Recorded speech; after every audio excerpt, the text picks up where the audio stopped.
Hello students, welcome to economic class. So children, this is video number 31 and in this video we are going to start the last chapter of term 1, that is balance of payment. So children, as the name suggests, balance of payment. So balance हम देखेंगे payment का, लेकिन जो payment है children वो कौन सा, किसका बैलेंस हमें देखना, किस पेमेंट का। तो चिल्ड्रन नॉर्मली आपने देखा होगा कि जो एक बिजनेसमैन होता है, ठीक है, या कोई भी एक सेलर है, तो वो अपना एक रिकॉर्ड रखता है, उसके पास एक बुक होती है, ठीक है ना। तो उस बुक में उसने कितना सामान परचेज किया है, कितना सेल किया है, ठीक है। इस तरीके से एक बिजनेसमैन अपना सारे ट्रांजैक्शन का एक रिकॉर्ड रखता है, ठीक है। तो इसी तरीके से जब एक कंट्री दूसरी कंट्री के रिलेशन को, एक कंट्री के बीच और दूसरी कंट्री के बीच में जितने भी इकोनॉमिक ट्रांजैक्शन होते हैं, जब उनके रिकॉर्ड को एक सिस्टमेटिक वे में एक फिनंशियल ईयर के लिए चिल्ड्रन रखा जाता है कि जो हमारा फिनंशियल ईयर होता है 1 अप्रैल से और 31 मार्च के बीच का जो ड्यूरेशन होता है, इस ड्यूरेशन में एक कंट्री के रहने वाले जो नॉर्मल रेसिडेंट हैं, वो उनका जो ट्रांजैक्शन दूसरी कंट्री के रहने वाले लोगों के साथ या दोनों के बीच में जो है, इसका जब चिल्ड्रन एक सिस्टमेटिक वे में हम जब रिकॉर्ड रखते हैं, उसी को कहते हैं चिल्ड्रन हम बैलेंस ऑफ पेमेंट। आप देख सकते हो कि मीनिंग में हमने लिख भी रखा है, balance of payment is an accounting statement. एक स्टेटमेंट होता है चिल्ड्रन, क्योंकि अकाउंट होता है जिसमें डेबिट साइड होता है, क्रेडिट होता है, ठीक है ना। डेबिट का मतलब कि हमारा जो भी आउटफ्लो हुआ है, क्रेडिट का मतलब जो भी हमने इनफ्लो यानी हमने जो रिसीव किया है पेमेंट। सो इकोनॉमिक स्टेटमेंट होता है that provides a systematic record, ठीक है। एक इकोनॉमिक स्टेटमेंट होता है जिसमें हम सिस्टमेटिक रिकॉर्ड रखते हैं, किसके, ऑल द ट्रांजेक्शन्स, लेकिन children economic transaction, all the economic transactions between resident of a country and the ROW। Children यहाँ पर जो मैंने लिखा है शॉर्ट में लिख दिया है, इसका मतलब rest of the world in a given period of time. और पीरियड ऑफ टाइम चिल्ड्रन वही होता है 1 अप्रैल से 31 मार्च के बीच का जो ड्यूरेशन होता है, उसी को हम कहते हैं चिल्ड्रन फिनंशियल ईयर। तो एक फिनंशियल ईयर में एक कंट्री के रहने वाले जो नॉर्मल रेसिडेंट हैं, उनका दूसरी कंट्री के मतलब डिफरेंट कंट्री से उनके जो भी ट्रांजेक्शन हुए हैं, economic transaction children, transaction related to the payment और रिसीव, जिसमें मनी का इन्वॉल्वमेंट हुआ, जिसमें हम या तो पेमेंट कर रहे हैं या हम पेमेंट रिसीव कर रहे हैं, उसको हम कहते हैं चिल्ड्रन बैलेंस ऑफ पेमेंट। कि हम हमारे ऊपर कितना बैलेंस है, हमने पेमेंट ज़्यादा किया है या हमने दूसरी कंट्री से रिसीव ज़्यादा किया है। तो ये जो चिल्ड्रन है, जो बैलेंस है पेमेंट का, यही हो गया हमारा बैलेंस ऑफ पेमेंट। अब चिल्ड्रन यहाँ पर एक जो डेफिनेशन, उसमें एक वर्ड आ गया रेसिडेंट्स ऑफ अ कंट्री, ये देख सकते हैं आप। तो वो कौन कौन से लोग हैं एक कंट्री में रहने वाले लोग जिनको हम रेसिडेंट कह रहे हैं, यानी जिनके इकोनॉमिक ट्रांजैक्शन को बैलेंस ऑफ पेमेंट में इंक्लूड किया जाएगा, ठीक है ना। कि वो कौन कौन से लोग हैं जिनका जो है दूसरी कंट्री से जो लेन देन है, जो इकोनॉमिक ट्रांजैक्शन, उसको हम रिकॉर्ड करते हैं बैलेंस ऑफ पेमेंट अकाउंट्स में। तो चिल्ड्रन आप देख सकते हैं कौन कौन से है इसमें, इंडिविजुअल यानी मैं और आप, फॉर्म्स हो गया, कोई फॉर्म्स हो गई इंडिया की, ठीक है ना, या गवर्नमेंट एजेंसीज, जो गवर्नमेंट की जो एजेंसीज हैं उनका जो ट्रांजैक्शन होता है। तो इसमें 3 लोग ही इंक्लूड होते हैं children, who are included in the resident. तो इन तीनों का जो चिल्ड्रन इकोनॉमिक ट्रांजैक्शन है, जिसमें इंडिविजुअल मैंने आपको बताया, और फॉर्म्स हो गए और गवर्नमेंट एजेंसीज हो गई, इन्हीं को हम बैलेंस ऑफ पेमेंट अकाउंट में इनके इकोनॉमिक ट्रांजैक्शन को इंक्लूड करेंगे। बाकी और जितने भी ट्रांजैक्शन है उनको हम इंक्लूड नहीं करेंगे। जैसे कि आप देख सकते हैं, who are not included in the residents, ठीक है ना। तो रेजिडेंट्स हम किनको इंक्लूड नहीं करने वाले हैं, यानी वो कौन कौन से लोग हैं जिनके इकोनॉमिक ट्रांजैक्शन को हम इसमें इंक्लूड नहीं करेंगे। हालांकि ये इस ट्रांजैक्शन में भी हम दूसरी कंट्री को पे कर रहे हैं, या उनसे हम कुछ रिसीव कर रहे हैं, या उनको हम सामान भेज रहे हैं, या उनसे हम सामान रिसीव कर रहे हैं, लेकिन फिर भी हम इसको इंक्लूड नहीं करें। कौन कौन से, एक तो हो गया डिप्लोमेटिक स्टाफ, ठीक है, हमारी कंट्री के डिप्लोमेटिक स्टाफ दूसरी कंट्री में गए या वहाँ के हमारी कंट्री में आए। फॉरेन मिलिट्री पर्सनल, जो मिलिट्री के ऑफिसर्स होते हैं, हमारी मिलिट्री USA गई, USA की मिलिट्री हमारे यहाँ आई। टूरिस्ट को इंक्लूड नहीं करेंगे। माइग्रेटरी वर्कर्स, ठीक है ना, कि जो टूरिस्ट हमारे यहाँ आते हैं, वो घूमते फिरते हैं, हमारे यहाँ के लोग दूसरी कंट्री में घूमने जाते हैं, तो उनके जो ट्रांजेक्शन वो हम इंक्लूड नहीं करेंगे। माइग्रेटरी वर्कर्स, आपने देखा होगा कि हमारी कंट्री में दूसरी कंट्री के बहुत सारे वर्कर्स आके काम करते हैं, और हमारी कंट्री से दूसरी कंट्री में, गल्फ़ कंट्रीज़ में आपने देखा कि बहुत सारे हमारे इंडियंस वहाँ पे काम करते हैं। केरला की लगभग 50 या 60% जो मेल पॉपुलेशन एक्चुअली वो गल्फ़ कंट्री में काम कर रही है। ठीक है, तो इन्हीं को हम कहते हैं माइग्रेटरी वर्कर्स। दूसरे हैं balance of branches of foreign companies.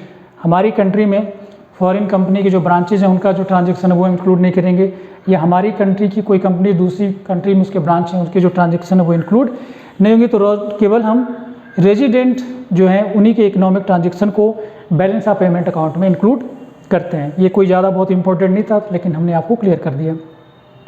अब चलिए, हम लोगों ने जब डेफिनेशन की बात की, बैलेंस ऑफ पेमेंट की जो डेफिनेशन थी उसमें हम लोगों ने बात की इकोनॉमिक ट्रांजेक्शन में। तो इकोनॉमिक ट्रांजेक्शन एक्चुअली होता है कि आप देख सकते हैं, it refers to those transaction which involve transfer of the title.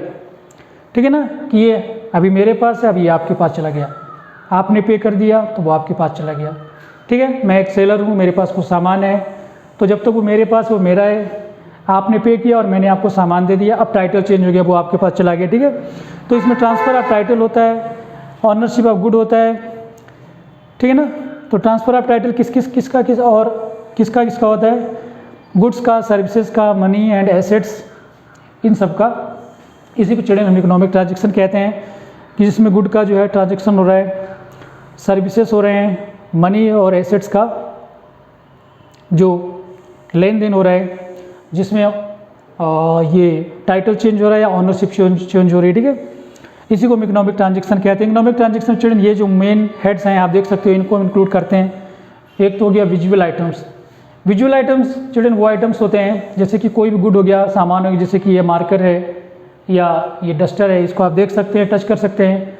तो जब इनका ट्रांजेक्शन होता है, एक्सपोर्ट होता है, इंपोर्ट होता है, तो ये विजुअल आइटम कहे जाते हैं। ठीक है, इनको हम फिजिकली देख सकते हैं, छू सकते हैं, ये विजुअल हो गया। इन विजुअल आइटम वो होते हैं चिल्ड्रन जिनको हम फील तो कर सकते हैं but can't touch and see. For example banking services, insurance services, medical services, education services. ठीक है, इनको हम देख नहीं सकते, इनका जो है ट्रांजेक्शन हो रहा है। Unilateral transfers, uni means one, lateral means side, one sided transfer. ऐसे बहुत सारे ट्रांसफ़र है चिल्ड्रन जो यूनिलेटरल होते हैं, जैसे आपने किसी को गिफ्ट दे दिया, किसी को आपने ग्रांट दे दिया, किसी ने आपको डोनेशन दिया, या आपने किसी से गिफ्ट रिसीव किया, आपने किसी से डोनेशन रिसीव किया, या आपको किसी ने ग्रांट किया। ये वन साइडेड होते हैं क्योंकि इसमें कोई लायबिलिटी नहीं होती है। ऐसा नहीं कि मुझे किसी ने गिफ्ट दिया फिर बदले में मैं भी उनको कुछ गिफ्ट दूँ, इसीलिए इनको हम कहते हैं यूनिलेटरल ट्रांसफ़र। तो इकोनॉमिक ट्रांजेक्शन में चिल्ड्रन विजुअल आइटम्स को इंक्लूड किया जाता है, इनविजुअल को इंक्लूड किया जाता है, यूनिलेटरल ट्रांसफ़र को इंक्लूड किया जाता है, और कैपिटल ट्रांसफर्स हो गया चिल्ड्रन। कैपिटल ट्रांसफर्स वही होते हैं जिनमें एसेट्स का इंक्रीज या डिक्रीज हो रहा है, या आपने किसी से बारो ले लिया है। ठीक है ना, तो हमारी कैपिटल इंक्रीज या डिक्रीज हो रही है। तो ये 4 हेड हो गए चिल्ड्रन जिसको हम इसमें इंक्लूड करते हैं इकोनॉमिक ट्रांजेक्शन में। अब हम चिल्ड्रन देख लेते हैं कि structure of balance of payment क्या है। तो आप देख सकते हैं कि बैलेंस ऑफ पेमेंट में चिल्ड्रन ये मान लीजिए अगर हमारा बैलेंस ऑफ पेमेंट अकाउंट है, ठीक है ना, तो इसमें आप 2 साइड देख सकते हैं। ये तो हो गया डेबिट साइड और ये हो गया हमारी क्रेडिट साइड। डेबिट साइड में चिल्ड्रन होता है आउटफ्लो, ठीक है, और क्रेडिट में होता है इनफ्लो। तो outflow of foreign exchange, foreign exchange कि ठीक है ना, कि हम डेबिट साइड में ये लिखते हैं कि हमारी कंट्री से कितना आउटफ्लो हुआ है, यानी हमने इंपोर्ट किया एक तरीके से, है ना। जब हम इंपोर्ट करेंगे चिल्ड्रन तो क्या होगा कि सामान तो हमारे पास आएगा, लेकिन जो फॉरेन एक्सचेंज है जो हम पेमेंट करेंगे वो आउटफ्लो कहा जाएगा, ठीक है। और इनफ्लो में क्या होगा कि हम एक्सपोर्ट कर रहे हैं, हमने दूसरी कंट्री को सामान भेजा या हमने इकोनॉमिक ट्रांजेक्शन किया है, उनको कुछ सेंड किया है तो हमें इनफ्लो में मिला है। तो ये है चिल्ड्रन, आप देख सकते हैं इसके 2 साइड हैं, डेबिट साइड है और क्रेडिट साइड है। डेबिट साइड में क्रेडिट साइड में हम सारे इनफ्लो को रिकॉर्ड करते हैं कि हमें कितने कितने पेमेंट मिले हैं। डेबिट साइड में हम सारे आउटफ्लो को रिकॉर्ड करते हैं। आप देख सकते हैं जब इंपोर्ट करते हैं तो आउटफ्लो होता है, एक्सपोर्ट करते हैं तो इनफ्लो होता है, ठीक है। तो जो हमारा बैलेंस ऑफ पेमेंट है चिल्ड्रन, ये एक्सपोर्ट और इंपोर्ट या आउटफ्लो और इनफ्लो के में जो डिफरेंट रिलेशन है उसके हिसाब से हमारे जो बैलेंस ऑफ पेमेंट है चिल्ड्रन वो तीन तरीके के हो सकते हैं। वो कौन कौन से हैं हम देख लेते हैं कि चिल्ड्रन जो आउटफ्लो है, outflow equal to inflow of foreign exchange, ठीक है। तो अगर आउटफ्लो और इनफ्लो दोनों चिल्ड्रन इक्वल हैं तो इसको हम कहते हैं बैलेंस ऑफ पेमेंट, यानी जितना हमने दूसरी कंट्री से सामान मंगाया है उतना ही उनको, जितना मतलब हमने पेमेंट किया उतना ही हमने रिसीव किया, दोनों इक्वल है, तो इसमें कोई प्रॉब्लम नहीं है। अगर ऐसा हो जाए कि हमने इनफ्लो ज़्यादा किया है और आउटफ्लो कम किया है, यानी हमने दूसरे कंट्री को सामान ज़्यादा भेजा है और उनसे सामान कम लिया है, तो हम सरप्लस में इसे कहते हैं सरप्लस बैलेंस ऑफ पेमेंट। उसके बाद चलिए एक और कंडीशन आती है कि हमारा आउटफ्लो ज़्यादा हो गया और इनफ्लो कम हो गया, यानी हमने इंपोर्ट ज़्यादा कर लिया और एक्सपोर्ट कम किया। जब हमने इंपोर्ट किया चिल्ड्रन तो हमने आपको बताया था ना कि हमने पेमेंट करना होता है, तो हमने पेमेंट ज़्यादा किया है बल्कि हमको रिसीट्स कम मिले हैं, तो इसको कहते हैं children deficit balance of payment. और हमारी कंट्री में चिल्ड्रन, इंडिया में स्पेशली और नॉट ओनली इन इंडिया और मोस्टली जितनी भी डेवलपिंग कंट्रीज है उसमें चिल्ड्रन यही प्रॉब्लम है, एक्सेप्ट चाइना को मैं इंक्लूड नहीं करता हूँ। तो उनमें ज़्यादातर क्या होता है कि डेवलपिंग कंट्री हैं उनको डेवलपमेंटल एक्सपेंडिचर बहुत ज़्यादा करना होता है, पब्लिक गुड्स प्रोवाइड करने होते हैं, तो इस चक्कर में गवर्नमेंट को बहुत ज़्यादा पैसा, मतलब बहुत सारा आउटफ्लो उसका हो जाता है क्योंकि उन्हें बहुत सारा सामान इंपोर्ट करना पड़ता है। तो चिल्ड्रन आई होप कि ये आपको समझ में आ गया होगा कि हमारे जो बैलेंस ऑफ पेमेंट है वो तीन तरीके के हो सकते हैं based on outflows of foreign exchange, inflow of foreign exchange. इसके बाद चिल्ड्रन हम आ जाते हैं कि बैलेंस ऑफ ट्रेड आप देख सकते हो।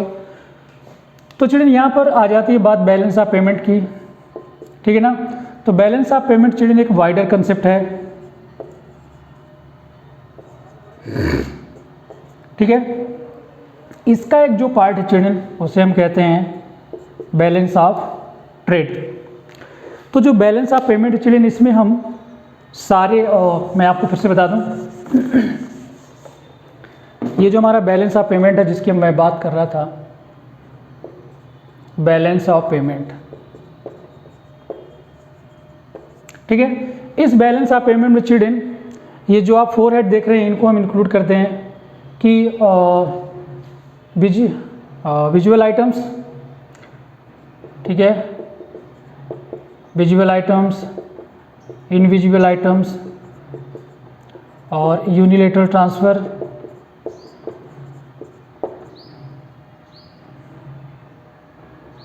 ठीक है, और ये हो गया हमारा कैपिटल ट्रांसफ़र। इन चारों को जब हम इंक्लूड करते हैं तो ये तो हो गया हमारा बैलेंस ऑफ पेमेंट। लेकिन जब इसमें से हम इस ट्रांजैक्शन को निकाल देते हैं विजुअल आइटम का,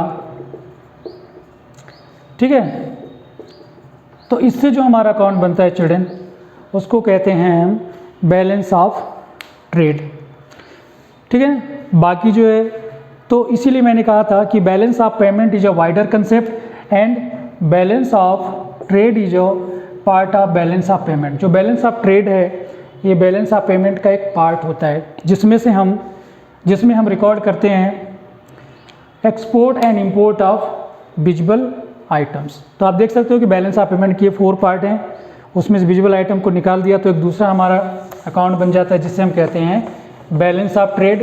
एंड बैलेंस ऑफ ट्रेड में चिल्ड्रन हम केवल विजुअल आइटम के ट्रांजैक्शन को इंक्लूड करते हैं, यानी हम जो ट्रेडिंग करते हैं, जो सामान हम भेज रहे हैं या मंगा रहे हैं, तो उसमें हम केवल विजुअल आइटम को इंक्लूड करते हैं। आप देख सकते लिखा भी है, it refers to the difference between the amounts of export and import of visual items, जिसमें गुड्स लिखा है जिसे आप छू सकते हैं, टच कर सकते हैं फिजिकली जो होते हैं। तो बैलेंस ऑफ ट्रेड का फार्मूला चिल्ड्रन लिखा हुआ है, balance of trade equal to export of goods minus import of goods. तो चिल्ड्रन ये जो बैलेंस ऑफ ट्रेड है ये भी बैलेंस ऑफ पेमेंट की तरह 3 तरीके का हो सकता है। देखिए types of balance of trade मैंने यहाँ शॉर्ट में लिख दिया है, BOT मतलब बैलेंस ऑफ ट्रेड। तो देखिए बैलेंस ऑफ ट्रेड जब हम करते हैं 2 तरीके का हो सकता है कि एक्सपोर्ट और इंपोर्ट चिल्ड्रन दोनों इक्वल हो जाएं। तो जब एक्सपोर्ट और इंपोर्ट दोनों इक्वल होंगे तो यहाँ पर कहने का मतलब ये है कि जितना हमने इंपोर्ट किया उतना एक्सपोर्ट किया, तो इसे तो हम कहते हैं चिल्ड्रन बैलेंस ऑफ ट्रेड। यानी जो बैलेंस ऑफ ट्रेड है बैलेंस ऑफ ट्रेड हमारा चिल्ड्रन वो बैलेंस्ड है, ठीक है ना, कोई इसमें डेफिसिट नहीं है, कोई इसमें सरप्लस नहीं है। लेकिन ऐसा हो जाए कि हम एक्सपोर्ट ज़्यादा कर रहे हैं और इंपोर्ट कम कर रहे हैं, यानी हमने सामान बेचा ज़्यादा है लेकिन मंगाया कम है, इसे कहते हैं surplus BOT, surplus balance of trade. लेकिन अगर एक्सपोर्ट कम है और इंपोर्ट हम ज़्यादा कर रहे हैं, जो कि हमारी एक्चुअल सिचुएशन है इंडिया की, ठीक है, उसे हम कहते हैं डेफिसिट बैलेंस ऑफ ट्रेड। तो चिल्ड्रन ये था बैलेंस ऑफ पेमेंट का सिंपल सा इंट्रोडक्शन। इसके बाद हम अगले वीडियो में 2 से 3 वीडियो में चिल्ड्रन ये पूरा चैप्टर हम लोग कवर करने वाले हैं। तो that's all for this video, हम मिलते हैं अगले वीडियो में। Till then take care and God bless you all and thank you for watching the video.